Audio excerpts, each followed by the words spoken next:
Trečias skyrius. Liūtis. Šalia senelių namų driekėsi nedidelis parkas, Pietikos ir kitų vaikų mėgstama žaidimų vieta. Nors rytas išaušo gražus ir giedras, parke nebuvo matyti nei vaikų, nei suaugusių.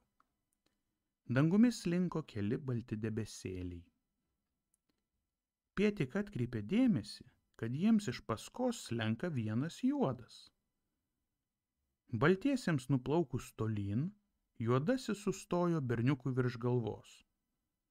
Atrodė, kad jį persekioja. Pietika tyčia pasislėpė po pušimi. Debesėlis nedingo. Maža to, nusileido labai žemai, paskandindamas medį tamsiame šešėlyje. Nustebęs Pietika išlindo apsidairyti. Atrodo, debesėlis to ir telaukė.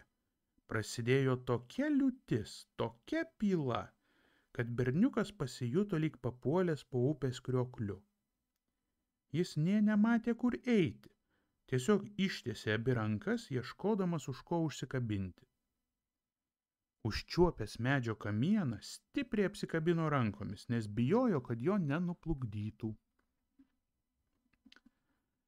Liūtis baigėsi taip pat netikėtai, kaip ir prasidėjo. Juodas debesėlis išgaravo, pasirodė saulė. Atsitokėjęs Pietikas suskubo namo persirengti rūbų. Tik staiga čiupt už marškinių rankovės, čiupt už kelnių klešnės, o jie sausi. Dar nustebęs pačiupinėjo galvą, plaukai irgi sausi. Galvoja, pareisiu namo ir papasakosiu seneliui. Jis labai įdomiai paaiškindavo nebūtus dalykus. Eidamas pastebėjo, kad batuose kliuksi vanduo. Kai tik žengė žingsnį, tai ir kliukt. Žengė antrą, vėl kliukt. Atsisėdęs ant pievos, irgi sausos. Ir nusiavęs bandė vandenį išpilti. Bet kiek kratė vieną batą, kiek purtė kitą, neišlašėjo nei lašas. Taip ir grįžo namo su kliuksinčiais batais. Senelio namuose nebuvo. O močiutės geriau neklausti, nes atsakymą buvo galima atspėti. Nekvaršink tu man galvos, sauso lietaus nebūna. Eik valgyti, eik žaisti, eik rinkti dėlionės, eik piešti. Arba miegoti pietų miego, tai būtų baisiausia. Taigi Pietika nusiavė batus, pastatė juos prie durų ir nuėjo žiūrėti televizorių.